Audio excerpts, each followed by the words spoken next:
হরে কৃষ্ণ, রাধে রাধে। সুধী কৃষ্ণ ভক্ত, গৌর ভক্ত, হরি ভক্ত, আমার মা সকল, বাবা সকল, আপনাদের প্রতি প্রত্যেকের চরণে সশ্রদ্ধ প্রণাম। প্রণাম জানাই উপস্থিত সাধুগুরু বৈষ্ণব মন্ডলীর চরণে, অনলাইন উপস্থিত কাছের দূরের আত্মীয় স্বজন, ভাই বন্ধু, ভক্ত শ্রোতা, সাধুজনা, গুণীজনা, সবাইকে সশ্রদ্ধ প্রণাম জানিয়ে শুরু করছি আজকের ভিডিও শুরু করার আগেই বলবো, আপনারা কেমন আছেন? আশা করি প্রাণ গোবিন্দ রাধারানীর কৃপায় সকলেই ভালো আছেন। আমিও আপনাদের অনেক অনেক আশীর্বাদ, ভালোবাসা, গুরু কৃপায় খুব ভালো আছি। জয় গুরু, জয় গুরু, জয় গুরু। তো আজকে আপনাদের সামনে যে ভিডিওটি আমি তুলে ধরার চেষ্টা করছি, এই যে অম্বুবাচী, মহা অম্বুবাচী চলছে, তো কিছু কিছু তত্ত্ব কথা আপনাদের অবশ্যই জানা দরকার। মহিলারা বা পুরুষরা কি করবে, আমাদের চলার পথে নানা রকমের কিছু নিয়ম কানুন আছে। যেহেতু আমরা সনাতনী, যেহেতু আমরা ধর্মকে অবলম্বন করে বাঁচি, তাই কিছু টিপ আজকে আপনাদের দিয়ে যাব, যেটা আপনাদের দৈনন্দিন জীবনে কার্যকারী হয়ে উঠবে।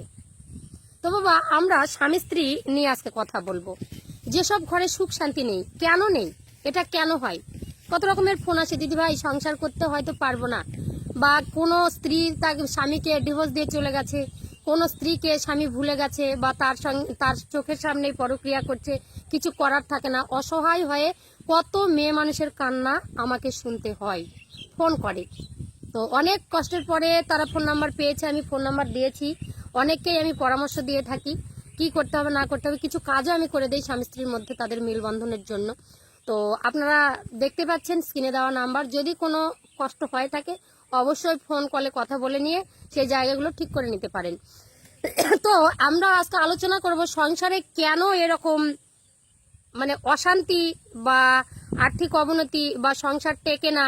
একটা সংসারে যখন একটা স্ত্রী নতুন বধূ ঘরে আসে, বাড়ির সমস্ত লোক তাকে কিন্তু মাথায় নিয়ে নাচে। একটা শাশুড়ি সবসময় চায় আমার বৌমাটাকে আমি লক্ষ্মী প্রতিমার মতো দেখবো, আমাকে যেন ভাত ভালো করে দেয়। একটা বউ যখন নতুন কুলবধূ ঘরে আসে, সে কিন্তু স্বপ্ন নিয়ে আসে, আমি শ্বশুরকে ভালোবাসবো, শাশুড়িকে ভালোবাসবো, স্বামীকে। কিন্তু পরক্ষণে সেটা আর থাকে না, যেটা বলা হয় সেটা আর থাকে না। কেন এমন হয়?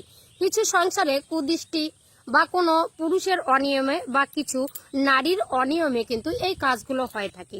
যদি আমরা নিয়ম করে চলতে পারি, তাহলে কিন্তু সমস্ত বাধা অতিক্রম করে আমাদের স্বপ্নগুলোকে আমরা পূরণ করে নিতে পারি। যার ঘরে সুখ শান্তি নেই, তার স্বপ্ন ধুলোই মিশে যায়। যে ঘরে স্ত্রী থাকে না, সেই স্বামী যেন মানে কি বলবো, লক্ষ্মী ছাড়া হয়ে যায়। কথায় আছে, পুরুষের কপাল পরে লক্ষ্মী ছেড়ে গেলে, মানে নারীর জীবন হয় রে ধন্য পুরুষ কাছে এলে বা পুরুষ মানুষ পেলে, আর পুরুষের কপাল পরে লক্ষ্মী ছেড়ে গেলে। তো নারী পুরুষ উভয় ছাড়া, দুজনের সাহায্য ছাড়া কোনোদিন কিন্তু সংসার চলে না। চলে কি? একদমই চলে না। তো সেক্ষেত্রে দুজনকেই অ্যাক্টিভ থাকতে হবে আমার সংসার সম্পর্কে। আমার সংসারে যেন কেউ হাতছানি না দিতে পারে। আমি কারো কথা কানে নেব না। কেউ যদি আমার সংসারের নজর দেয়, সেটাকে আমি দেখব না। আমরা স্বামী স্ত্রীর মধ্যে আমরা পরামর্শ করে চলবো। এমন এমন পুরুষ আছে কিছু কিছু অনিয়ম করে ফেলে, তারা কিন্তু জানে না। আমরা জানি আজকের আলোচনায় কিন্তু পিরিয়ড নিয়ে, পিরিয়ডের সময় বা নারীর কোন কোন স্থানে বা কোন কোন অঙ্গে হাত দেওয়া যাবে না, তার ক্ষেত্রে কি হবে, কি হতে পারে সংসারে। আপনাদের নারীদের শরীরের মধ্যে এমন দুটো স্থান আছে, পিরিয়ডের সময় সেই স্থান যদি কেউ স্পর্শ করে, তাহলে কিন্তু সেই সংসার বেশি দিন টিকবে না। না না, 100% লিখে নেবেন। পিরিয়ডের সময় যদি সহবাস করতে যান, সেই সংসার বেশি দিন টিকবে না। সেই সংসারে নানা রকমের অশান্তি, ঝগড়া, সমস্ত কিছু লেগেই থাকবে। তো যাই হোক, এগুলো নিয়ে আজকে বিস্তারিত আলোচনা করব। বেশি বড় করব না ভিডিওটা, আপনাদের ধৈর্য ধরে শোনারও দরকার আছে। মানুষের সময়ের অনেকটা দাম। অনেকেই বলে দিদি ভাই বেশি বকবক করো না, আসল কথা বলো। তো সত্যিই বলি আসল কথা। আমরা যখন নারীরা রজস্বলা হয় বা ঋতুবতী হয় বা পিরিয়ডের সময়, তো কিছু কিছু ব্যক্তি বলে সূচি না অসুচি।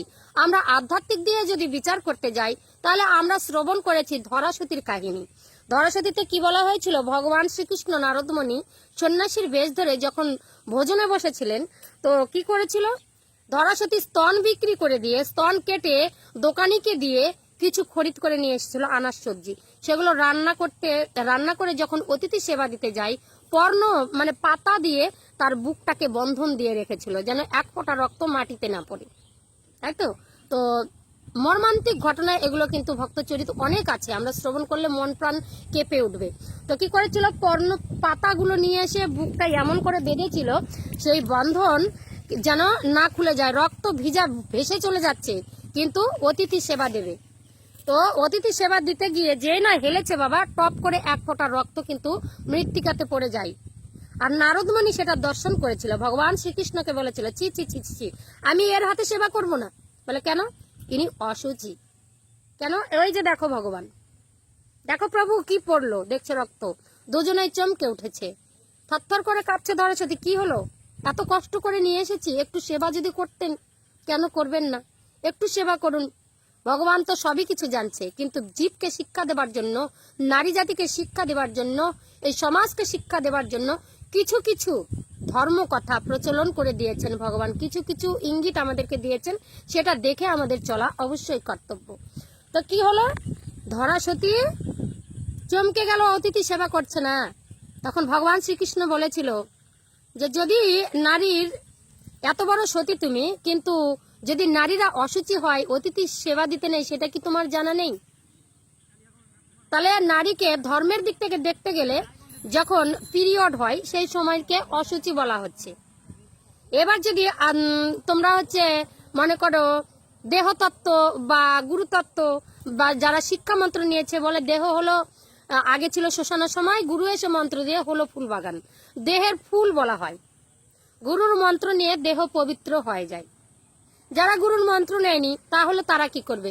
যারা গুরুর মন্ত্র নিয়েছে, শিক্ষায় শিক্ষিত হয়েছে, শিক্ষা মন্ত্র নিয়ে, তারাও কিন্তু অনেকেই মনের মধ্যে বিবেক দেখে যে আমরা তো মানুষ, আমরা কি অত ধর্ম করতে পারি যে পিরিয়ড হয়েছে গা মাথা ঘুষে পুজো দিয়ে দেব? তা কিন্তু নয়, অনেকেই করে না, আমিও করি না, আপনারাও করবেন না। কেন? আমাদের ভগবান শ্রীকৃষ্ণ ধর্মকথা তত্ত্বকথায় যেগুলো দেখেছি, মনের মধ্যে বিবেক হয় যে এইভাবে আমি দিতে পারবো না। নিজের গায়ের গন্ধ, স্বামীকে সেবা দেওয়া, শ্বশুর শাশুড়িকে সেবা দেওয়া নয় পরিষ্কার করে দিতে পারি, কিন্তু পুজো পাঠটা একটা নিজের মনের মধ্যে একটা সংস্কার জায়গায় নিজেকে কেমন একটা অসুচি অসুচি মনে হয়, তাই না? তাহলে সেক্ষেত্রে কি করবেন? সেক্ষেত্রে কিছু নিয়ম আছে, তো পরিষ্কার পরিচ্ছন্ন ভাবেই যেতে হয়। আর দ্বিতীয় নম্বর কথা হচ্ছে, স্বামীর সঙ্গে সহবাস চলে না। কেন চলে না? স্বামী স্ত্রী যদি সহবাস করে সেই সময় স্বামীর অনেক রকমের রোগ ব্যাধির বাবার সৃষ্টি হয়, অনেক রকমের নেগেটিভ এনার্জি সংসারে চলে আসে, দুর্ভোগ নেমে আসে, সেই সংসার কোনোদিনও টিকতে পারে না।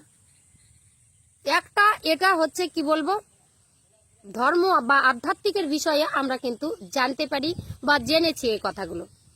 মানে পিরিয়ডের সময় কখনো মেলামেশা করা যাবে না, পিরিয়ডের সময় অনেক রকমের নিয়ম আছে, ঠাকুর ঘোড়া ওঠা যাবে না, বেশি মনে করো যে শ্বশুর শাশুড়ির সেবা করা যাবে না, যার বাড়িতে নেই তাকে কে দেবে?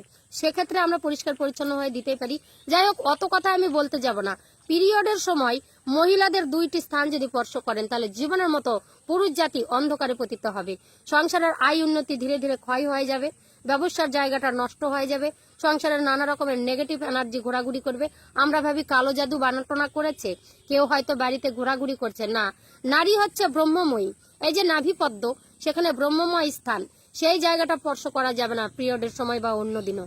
আমরা যখন মানুষ যখন সহবাস করে, সেখানে জিভ দেওয়া, হাত দেওয়া, স্পর্শ করা, সেই জায়গাটা করা যাবে না। এটা তন্ত্র শাস্ত্রে ভালো করে বর্ণিত করে দেওয়া আছে, নারীর নাভি স্পর্শ করতে নেই। মাতা ব্রহ্মময়ী মা কালিকাই সেখানে বাস করছেন। শরীরটা আমাদের পুরুষ আর প্রকৃতি দিয়ে সৃষ্টি, কিন্তু এই যে নাভি, এটা হচ্ছে মানুষের মেন পয়েন্ট। এটাকে আগুন দিয়ে কখনো দগ্ধ করতে পারবেন না, পুড়তে পারবেন না। তো এই জায়গাটায় ছেলেদের স্পর্শ করা নিষেধ, এর থেকে বেশি বিশ্লেষণ করতে পারবো না। আর মাথার কেশ, মহিলাদের মাথার কেশ কোনো পুরুষের তো এমনিতেই নিষেধ, নাড়াচাড়া। বলেছিলাম বড় ভিডিওতে, অনেকে অনেক কুমন্ত্রণা কুকথা বলেছেন, হ্যাঁ যার কেউ নেই তাকে কি ভালোবাসার জন্য করা যাবে না? এখন তো ভালোবাসার জন্য অনেক কিছুই হয়ে গেছে, ভালোবাসার ক্ষেত্রে সবই কিছু করা যায়, কিন্তু কোনো জায়গায় কোনো শাস্ত্রে আমরা পাইনি যে নারীর কেশ মহিলারা যদি স্পর্শ করে তার ভালো হয়েছে। না, নারীর কেশ মহিলার কেশ পুরুষরা স্পর্শ করতে পারবে না, এটা নিয়ম নেই আগে থেকেই। কিন্তু এখন ভালোবাসায় চুল আঁচড়ানো, খাওয়াই দাওয়া সবকিছু এগুলো হয়। তো আমি এটা বলবো না, কিন্তু এই দুটো নিষেধ আমি বলবো যে পিরিয়ডের সময় মহিলার মানে কেশ আর নাভিতে কোনো পুরুষ হাত দেবেন না, সেই সংসার কিন্তু বেশি দিন টেকবে না, ডিভোর্স হবে বা সংসারে নানা রকমের অশান্তি দুর্ঘটনা ঘটবেই, আর সংসার ধীরে ধীরে শেষ হয়ে যেতে থাকবে। এইটুকুই বলার ছিল আমার। তো পিরিয়ডের সময় যে আমাদের সনাতনী মহিলাদের অনেক নিয়ম আছে, এগুলো বলা যাবে না, তো এখন কেউ অত নিয়ম মানেই না। তো আমি বলবো একটু সাবধানে যদি থাকেন মহিলারা, যদি সংসার সুখের হয় বাবা রমণীর গুণে, ঠিক আছে? তো পুরুষরা তো দেবার পাত্র, মহিলারাই হচ্ছে ধরার পাত্র। ধরাটা যদি ঠিক করে না হয় বাবা, তো সেই সংসার টেকে না বাবারে। তো তার জন্য বলবো, কেউ মনে কোনো খারাপ কিছু নিয়ে, নেগেটিভ চিন্তা ভাবনা নিয়ে ভিডিও দেখবেন না। ভিডিও দেখে যদি সুফল পেতে চান, একটু নিয়মগুলো যদি করে চলেন, অবশ্যই আপনার সংসার উন্নতি হবে, আপনার স্বামী দীর্ঘজীবী হবে, আর আপনার সংসারে টাকা পয়সা অর্থ সংকট কোনোদিনও মানে ঘটবে না। এইটুকু আমি বলতে পারি। স্বামী স্ত্রীর সুখের দিন যাবে, সুখে দিন যাবে, সন্তান নিয়ে সুখে থাকবেন, চাকরি বাকরি আয় উন্নতি অবশ্যই হবে। তো যাই হোক, আজকের ভিডিওটা এই পর্যন্তই। আপনারা দেখতে থাকুন, অনেক রকমের স্বাস্থ্য কথা এখানে পাবেন। এই চ্যানেলে, রেখা সরকার ইউটিউব চ্যানেলে অনেক রকমের লীলা কথা, ভাগবত কথা, বা আপনার দেহতত্ত্ব, নানা রকমের যৌন ভিডিও অনেক রকমের দেওয়া আছে। কিন্তু যে কোনো ভিডিও আপনারা দেখে উপকৃত হতে পারেন আমার রেখা সরকার ইউটিউব চ্যানেল। তো সবাইকে সুস্বাগতম। সবারই যদি ভালো লেগে থাকে অবশ্যই চ্যানেল লাইক, শেয়ার, কমেন্ট করে চ্যানেলটি সাবস্ক্রাইব করে পাশে থাকবেন। সবাই ভালো থাকুন, সুস্থ থাকুন। পরের ভিডিও নিয়ে আবারও আপনাদের সঙ্গে দেখা হচ্ছে। হরে কৃষ্ণ, রাধে রাধে।